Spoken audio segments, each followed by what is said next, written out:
여러분 안녕하세요. 행복한 노후를 준비하는 금태연구소의 박정현입니다. 자, 오늘은 제가 좀 업로드가 많이 늦어졌는데요. 저도 이제 주말에 좀 저 일정이 있어가지고 바깥 일 보고 집에 한 9시 좀 넘게 오는 바람에 제가 좀 업로드가 늦었으니까 여러분 좀 양해를 해주시길 바라겠습니다. 현재 시간은 10월 27일 현재 10시 57분을 지나가고 있습니다. 자, 일단 오늘은 좀 늦어서 제가 좀 최대한 콤팩트하게 결론 위주로 좀 말씀을 드리고자 하는데요.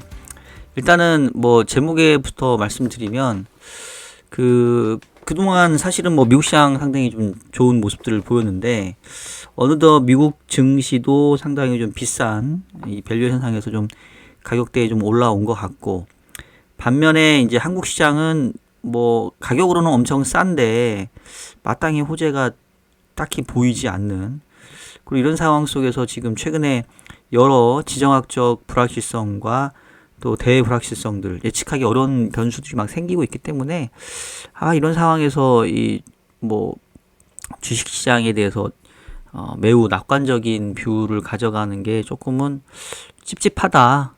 잘 모를 때는 그냥 쉬는 것도 사실 답이거든요. 그래서 다시 또 조금 뭐 어느 정도 좀 쉬거나 관망하는 때가 좀 온 거 아니냐, 뭐 이런 생각이 좀 일단 들었습니다. 그래서 그 내용들 간단하게 좀 말씀을 드릴 텐데요.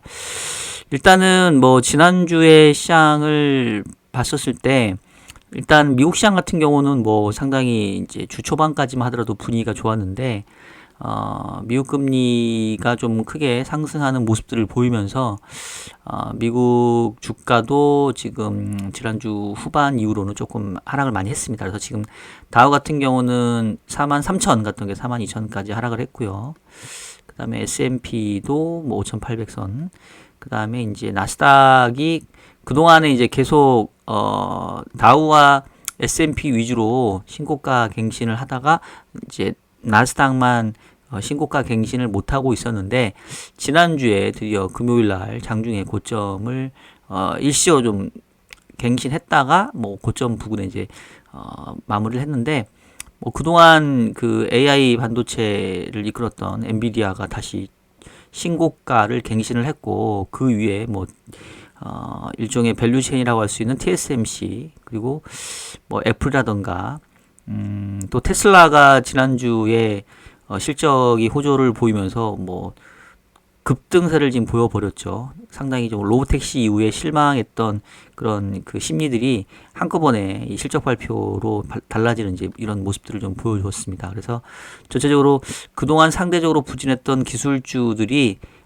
빠르게 쫓아오면서 이제 기술주 중심의 나스닥마저도 이제 전고점을 이제 갱신을 해버렸는데, 일단은 뭐 지금 자체로 봤었을 때는 미국 시장 뭐 모멘텀이 나쁘지는 않죠. 근데 이제 어쨌든 간에 그 밸류에이션 부담을 이제 무시는 못한다라고 생각이 되는 게, 제가 지난주에 그 일드갭에 대해서 조금 그 자세하게 좀 설명을 드렸는데, 뭐 일드갭 모르시는 분들은 많이 없을 거예요. 이제 뭐 네이버에 가서 그냥 일드갭 치시면 설명 자세하게 나오니까 한번 좀 보시기를 바라겠고요.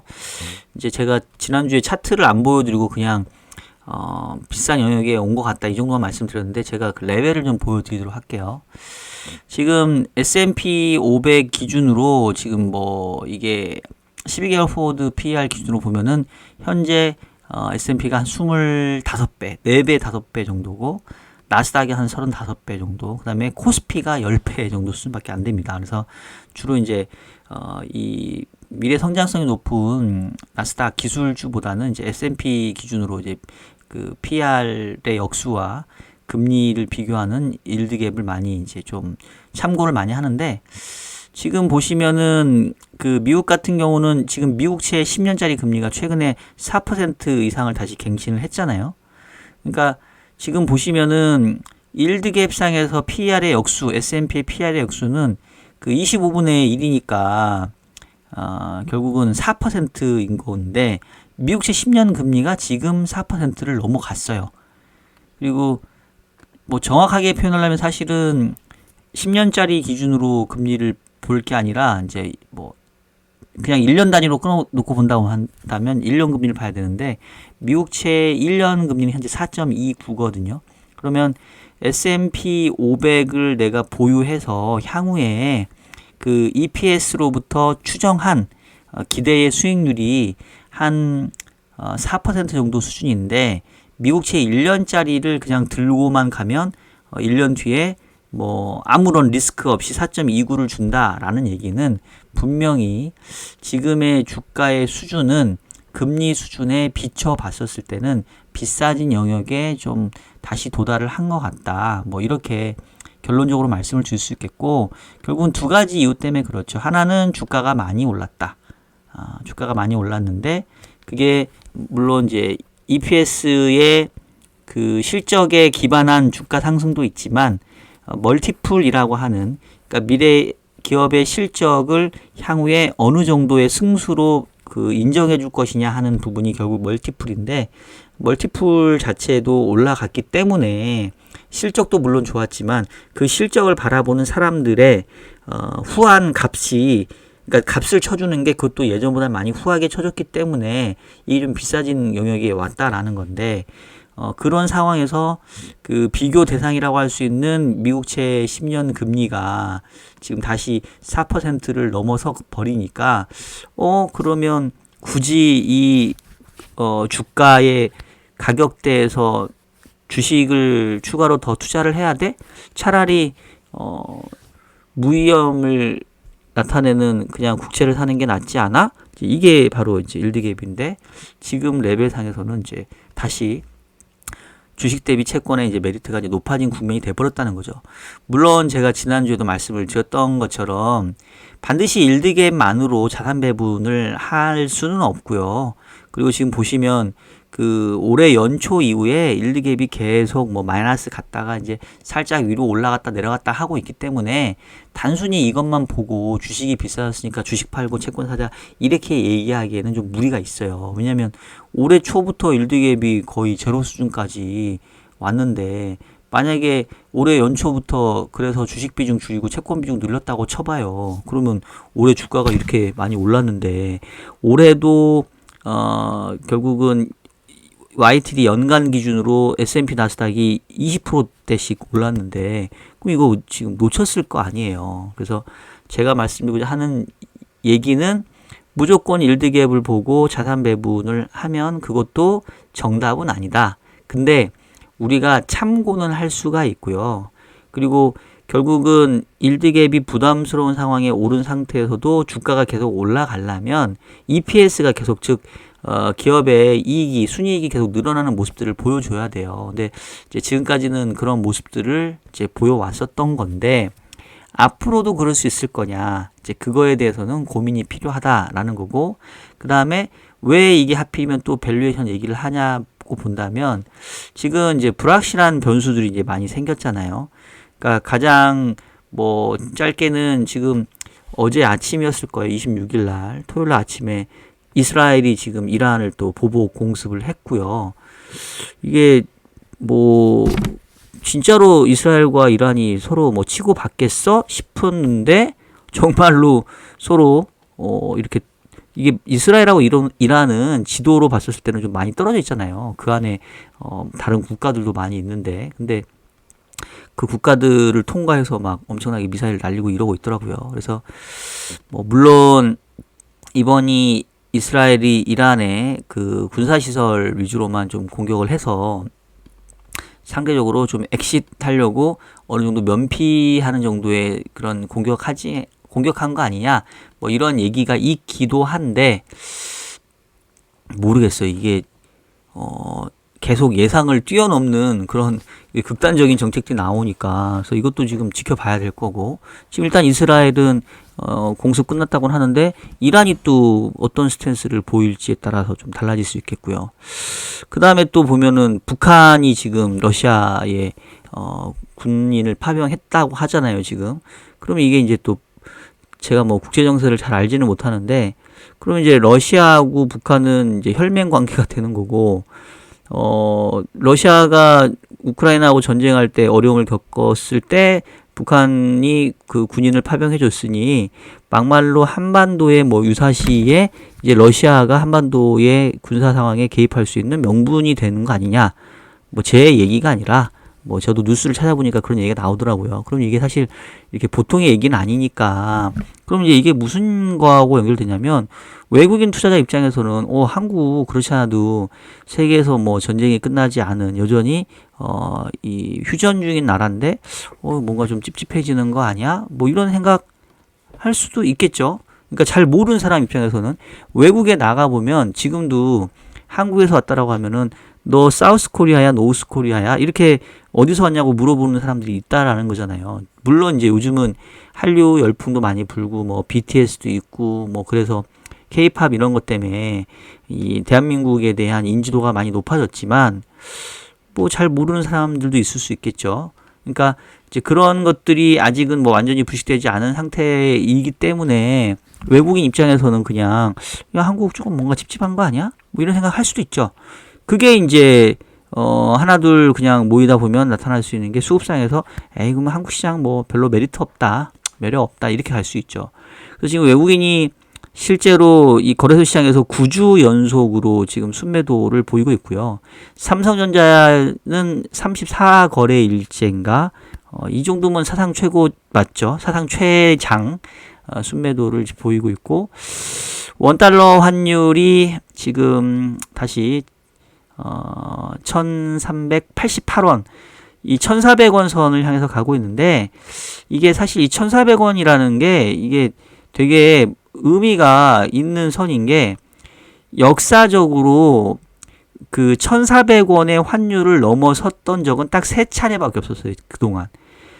첫 번째가 97년도 외환위기 때가 2000원까지 갔었고요. 그 다음에 2008년도 금융위기 때 1600원 갔었고 그 다음에 이제 그 코로나 터지고 그 이후에 뭐 조금 그 연준이 금리 그 인플레이션에 대한 부담 때문에 금리 인상을 빠르게 하면서 2022년 9월에 한 또 1440원 갔었습니다.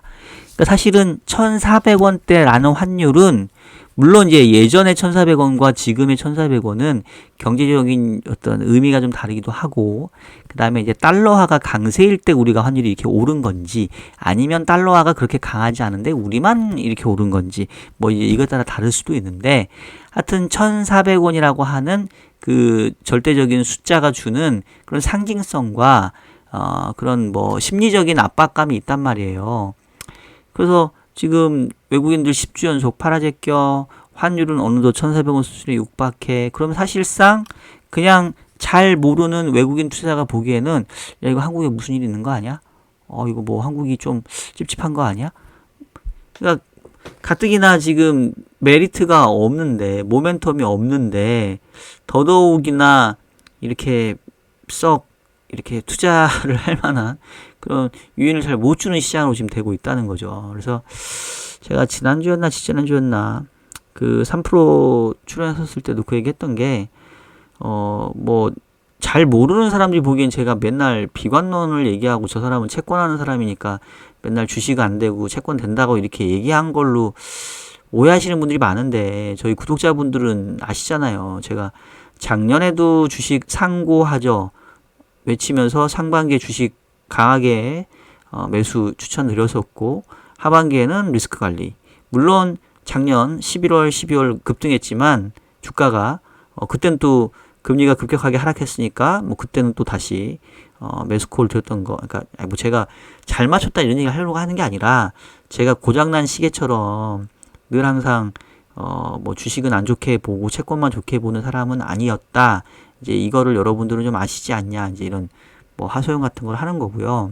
올해도 뭐 마찬가지였잖아요. 올해도 제가 상고하죠 얘기했었던 거 아마 기억나시는 분들 많이 있을 텐데.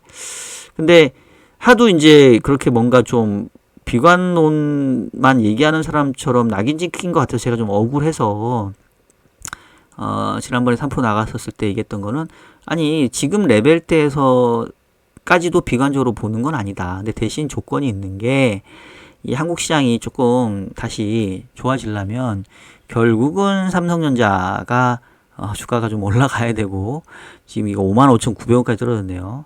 그리고 삼성전자 주가가 올라가려면 물론 삼성전자의 자체 모멘텀이 살아나야 되겠죠. 근데 지금 하이닉스는 어쨌든 반등을 좀 줬고 삼성전자는 여전히 그 엔비디아의 콜 테스트를 통과하지 못하면서 그 상당히 좀 어려운 시절을 보내고 있긴 하지만 그래도 이게 이렇게까지 깔아뭉갤 거냐. 지금 삼성전자 밸류에이션 같은 경우는 PBR이 1배거든요. 그러면은 지금 삼성전자가 가지고 있는 모든 자산을 다 매각해도 시가총액 수준, 그러니까 이른바 청산 가치가 지금 1배가 넘는다는 건데, 이게, 물론 삼성전자 최근에 상당히 좀 여러 가지 그 문제점들을 노출하고 한계 상황에 직면해 있긴 하지만, 그래도 삼성전자인데, 이게 뭔가 다시 또 희망을 보여주지 않을까라는 생각이 좀 들긴 하는데, 결국은 외국인들이 지금 10주 연속 내다 판 대부분의 종목들이 또 삼성전자에 집중이 되어 있으니 그럼 결국은 외국인은 삼성전자 자체에 대해서 파는 것도 있지만 결국 또 주식회사 대한민국을 파는 거고 또 주식회사 대한민국은 결국은 이 또 외환시장과 엮여 있으니 달러화가 좀 약세로 가고 환율이 조금 강해지는 모습을 보이면 그러면 이제 우리 시장도 좀 강해질 수 있지 않겠냐 이런 희망 섞인 전망을 얘기했었죠. 근데 지금 상황으로는 뭐 상당히 그 시기가 이렇게 빨리 올 것 같지 않은 이런 모습들이고요.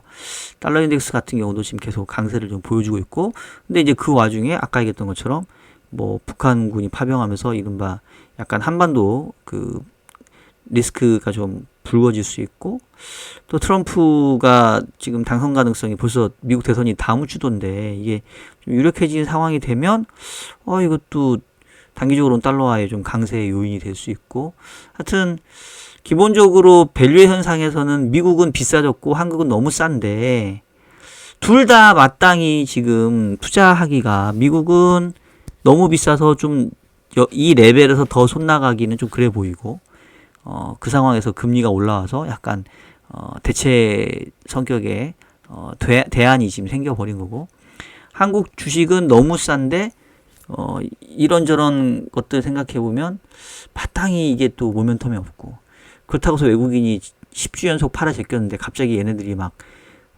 분위기를 싹 바꿔가지고 뭐 엄청나게 매수해 줄 것 같지도 않고 그리고 무엇보다도 지금 한국은 적극적인 경기 부양책들이 못 나오고 있죠. 결국 지난주에 한국은행이 금리 인하를 하면서 조금 뭔가 경기 부양 쪽에 이 포커싱을 두는가 싶었더니 우리 또 이제 총재님께서 약간 좀 뭔가 삐졌나 봐요. 그 한국은행의 경기 예측이 무능하고 금리 정책이 실기한 거 아니냐라는 거에 이제 상당히 좀 격앙된 표현을 좀 하셨나 본데, 근데 이제 저는 이해는 합니다. 제가 누차 얘기하지만 누구를 그 자리에 갖다 놓은들 뭐 사실은 우리 그 손발이 많이 묶여 있는 상황에서는 쉽지 않아요. 근데 나는 우리 이창용 총재도 그렇다고 해서 너무 이거 과잉 반응하지 말고 그냥 쿨하게 하셨으면 좋겠는데 뭐 하도 많이 시달리셨나? 근데 어쨌든 뭐 이런 얘기 하시면서 7월부터 금리 인하를 했었어야 된다라는 주장이 있는데 그때 만약에 금리 인하 했었으면 부동산 시장 어떻게 됐겠냐? 가계부채 더 난리 나지 않았겠냐? 그나마 10월에 금리 인하한 게 최선이다. 지금 이제 그런 말씀을 하셨고 다행히 가계부채나 부동산 시장 좀 진정되고 있는데 지금 이제 환율이 다시 1388원 가니까 또 이제 말씀이 9월 달에 금리 인하할 때는 10월이죠. 10월 달에 금리 인하할 때는 고려 변수가 아니었는데 지금 환율이 높아져가지고 다시 통화 정책의 고려인이 됐다.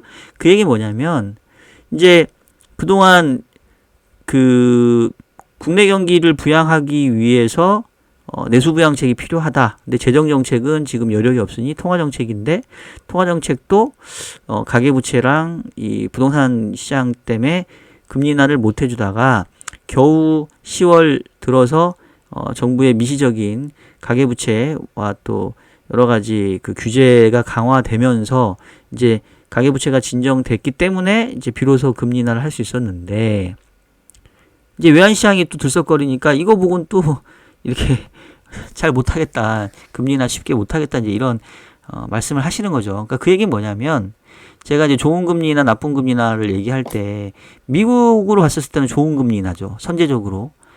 경기가 아직 크게 망가진 건 아닌데 50bp 금리나를 해준 건 좋은 금리나였고 한국은 결국은 25bp 금리나를 했지만 경기에 대한 우려가 이미 다 커진 상태에서 뒤늦은 인하였기 때문에 이게 별로 효과를 못 내는. 그리고 지금도 뭔가 경기만 보고 금리 정책을 펴야 되는데 경기 외적인 뭐 가계부채라든가 외환시장이라든가 이런 변수들까지 고려를 하다 보면 결국은 경기의 하방 그 위험에는 계속 뒤처지는 정책이 나올 수밖에 없을 거예요. 그러면 사실 이걸 좋은 금리나라고 보기는 좀 어렵죠. 그리고 지금 뭐 수출이 제가 10월 달부터는 좀 부진하게 나올 거다라는 말씀을 드렸었는데 기저효과 때문에 이제 저처럼 경제지표 보는 사람들은 답이 나와 있어 이미. 약간 이거는 정해진 미래처럼 올해 10월 달부터 내년도 9월 달까지는 수출 증가율이 그동안에 한 자릿수 후반에서 두 자릿수였던 게 이제는 잘해야 한 자릿수 초반 내지는 마이너스까지 갑니다. 실제 20일까지 수출은 마이너스권대였고요. 지금 요번 주 금요일 날 10월 수출입이 발표되는데 다행히 10월 월간으로는 플러스이긴 할 거예요. 근데 수출 그로스가 이제 떨어지는 모습이 나타날 거고 우리 3, 4분기 GDP가 컨센이 0.5%였는데 0.1%밖에 안 나왔잖아요. 그것도 결국 이제 수출 부진인데 뭐 이제 혹자는 야 지금 수출이 부진해서 성장률이 떨어지는 건데 금리나 해봤자 이거는 수출에 별반 도움이 안 되고 그다음에 뭐 내수는 나쁘지 않은데 꼭 이걸 해야 되냐라고 얘기할 수 있는데 그게 그렇게 이렇게 딱 나눠서 얘기할 수 있는 부분이 아니에요. 그리고 그 소비 증가율이 높게 나오긴 했는데 그게 그 국내 소비가 아니에요. 그 해외 소비지. 그 외국 관광객들 들어와가지고 요즘에 명동이나 이런 뭐 강남이나 다니면 외국인들 진짜 옛날보다 많이 보이거든요. 이 사람들이 쓰고 한 거예요. 근데 이 소비도 물론 당연히 뭐 자영업자나 국내에 긍정적인 영향을 주기는 하는데 결국은 그 국내 소비의 그 주체라고 할 수 있는 국내의 그 소비 여력은 지금 상당히 안 좋죠. 자영업자들도 너무 힘들고, 그 다음에 뭐 중소기업들도 이자 부담이 좀 힘들고, 그럼 사실은 낮춰줘야 돼요. 근데 지금 못 낮추잖아요, 지금. 그러면 결국은 뭐 국내 시장 입장에서는 별로 모멘텀 마땅히 좀 없어 보이죠. 그래서 결론은 미국 시장은 모멘텀은 좋은데 다시 비싸졌다. 한국은 너무 싼데 모멘텀이 없어서 마땅히 미국 증시건 한국 증시건 저는 그닥 메리트를 잘 못 느끼겠어요. 그래서 일단 주식 비중 전체적으로 봤었을 때는 최근에 좀 늘렸었는데 그냥 뭐 대충 이 정도 수준에서 다시 또 줄여놓고 좀 관망하는 게 낫지 않나 이제 이런 생각 들고 앞서 얘기했던 것처럼 지금 트럼프 관련된 불확실성도 있고 이스라엘 이란도 있고 뭐 북한군 파병 뭐 이슈도 있고 해서 그리고 사실 연말까지는 민주당이 그 금투세 그거 좀 결론을 빨리 내줄 줄 알았는데 진짜 아직도 답을 안 내주네요. 이거 어떻게 하라고 지금 10월 말인데 결국은 그러니까 유예될 것 같기는 한데 이게 말을 안 해주니까 이게 피를 말리네. 사실은 이게 뭐 마땅히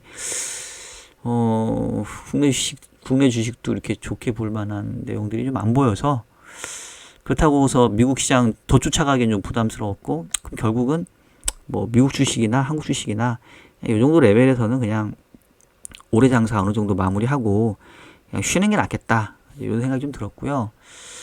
뭐 대안으로 생각한다고 한다면 어쨌든 미국 금리가 좀 단기적으로 좀 많이 올랐는데 저는 미국 10년 금리 기준으로 4.1% 이상은 분할해서 사는 매수 영역이라고 봅니다. 지금 이제 4.24까지 올랐으니까 이제 제가 얘기했던 4.1보다는 좀 많이 올라와 있는데 분할 매수니까 뭐 지금부터 조금씩 오히려 미국 채권 그냥 만약에 트럼프가 정말 당선이 되고 관세 정책 때문에 뭐 금리가 튄다라고 하면 저는 그냥 조금씩 담는 게 맞지 않나. 왜냐하면 여러분 생각해 보세요. 10년 동안 그 연간으로 4%씩 수익을 준다. 한 해도 거르지 않고. 근데 이게 무위험 자산이다라고 하면 제가 봤을 때 이거 엄청나게 메리트 있는 거예요. 그렇지 않나요? 누가 10년 동안 한 해도 거르지 않고 4%씩 따박따박 줄 수 있는 투자 상품이 여러분 얼마나 될까요? 물론 나는 뭐 미국 배당주로 그 정도 벌 수 있어. 나는 뭐 내가 하는 방법으로 그렇게 할 수 있어. 뭐 그런 얘기는 할 수 있지만 그런 것들도 확실하게 그 어떤 수익률을 보장해 주지는 않거든요. 근데 얘는 지금 보장해 주잖아요. 수익률을 보장해 주는 무위험인데 10년간 4% 이상이다라고 하면 저는 이건 나쁘지 않다고 봅니다. 즉 그 얘기인즉슨 4% 이상에서 미국의 10년을 살 수 있는 기회가 그렇게 오래 있지는 않을 거란 얘기예요. 한국 금리 같은 경우는 지금 3% 수준이니까 뭐 미국보다는 좀 낮은 편이고, 물론 그렇다고 해서 한국 채권보다 미국 채권이 그 무조건적으로 좋다 그건 아닙니다. 왜냐하면 우리는 원화 투자자이기 때문에 미국 채권에 투자한다는 얘기는 결국은 이 환율에 대한 리스크를 지게 돼 있어요. 그래서 여러분 이제 ETF 종목들 중에 보면 그 뒤에 가로 열고 H라고 붙어 있는 게 있는데 이게 해치를 했다는 얘기거든요. 근데 이 환해지에 비용이 들어요, 지금.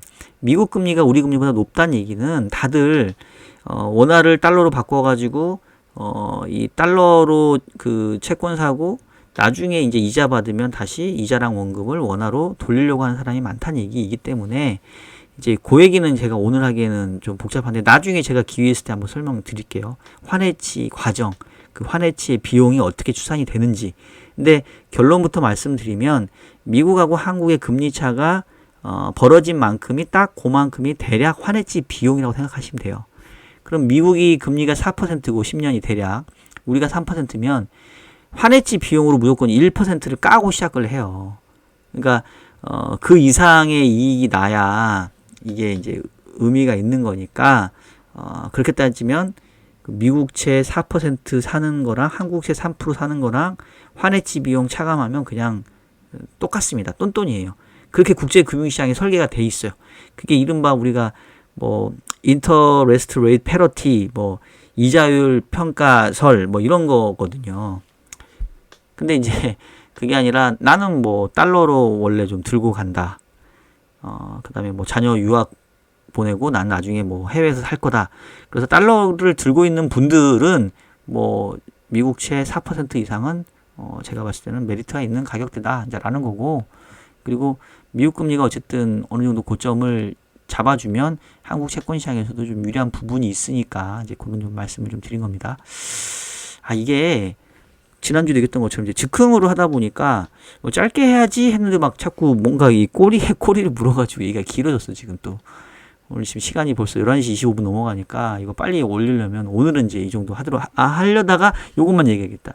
다음 주에 지금 지표들이나 이벤트가 되게 많아요. 중요한 게. 그래서 다음 주가, 그러니까 요번 주죠. 요번 주가 제가 봤을 때는 슈퍼 위크야. 지금 막 기업들 실적도 뭐 알파벳, 메타, MS, 뭐 애플, 아마존의 뭐 실적도 있고, 삼성전자도 지금 30일날 실적 발표하고요. 그다음에 뭐 금통위 의사락도 있고, 미국 3분기 GDP, 그다음에 특히나 다음 주에 주목해야 될 거는 미국의 고용 지표입니다. 제가 매월 초에 매달의 첫 번째 영업일에 ISM 제조업 지수가 나오고, 매달 첫 번째 금요일에 미국 고용 지표 나온다고 그랬잖아요. 요번에는 얘가 한 날 겹쳤어 지금. 그래서 이번 주 금요일 날 ISM 제조업 지표와 이 고용 지표가 어떻게 나오냐에 따라서 이 또 시장 움직임이 상당히 좌우할 텐데, 지금 미국 고용 시장 같은 경우에 뭐 허리케인 연이어왔던 거, 그다음에 보잉사가 한 달 넘게 파업했던 거, 뭐 이런 것들 때문에 일각에서는 뭐 매우 안 좋을 수도 있다. 비록 마찰적인 요인이지만 이제 이런 얘기를 하는 사람도 있어서 하여튼 좀 이번 주 금요일 날 좀 많이 집중을 해야 될 것 같고, 일단 결론은 아까 했던 것처럼 이거 주식 쪽은 별로 이제 나는 잘 메리트를 모르겠다. 미국은 모멘텀은 좋은데 좀 다시 비싸진 것 같고, 한국은 너무 싼데 그렇다고 해서 이게 뭐 마땅히 올라갈 요인도 잘 안 보이고, 그럼 결국은 주식은 좀 쉬자. 반면에 좀 금리 올라왔던 뭐 채권 위주로 가거나 아니면 그냥 아예 파킹 통장에 놓고 뭐 조금 좀 보거나 좀 이래야 되지 않을까라는 생각이 들고, 이제 10월 말이니까 11월, 12월 좀 2달 남았는데, 대선 이후의 결과를 좀 보고, 연말 포트를 어떻게 가져갈지를 좀 결정해야 되지 않을까, 뭐 이런 생각이 좀 저는 들었습니다. 자, 오늘 영상 너무 좀 늘어졌는데, 여기서 마치도록 하겠습니다. 자, 여러분 지금까지 주간 이슈 분석 보내드렸고요. 제가 조금 오늘 업로드가 늦어가지고 많이 기다렸을 여러분들께 다시 한번 죄송하다는 말씀 드리겠고요. 하지만 저는 무슨 일이 있더라도 제가 정말 피치 못할 사정만 아니라면 늦어도 일요일 저녁 또는 월요일 새벽까지는 영상 업로드 되니까 여러분들 월요일 출근길에라도 영상 들어주시면 좋을 것 같습니다. 자, 그럼 저는 오늘 영상 여기서 마무리하도록 하겠고요. 다음 주 일요일에도 더욱 유익한 내용으로 여러분들 찾아뵙도록 하겠습니다. 저는 다음 주 일요일날 뵐게요. 여러분 안녕.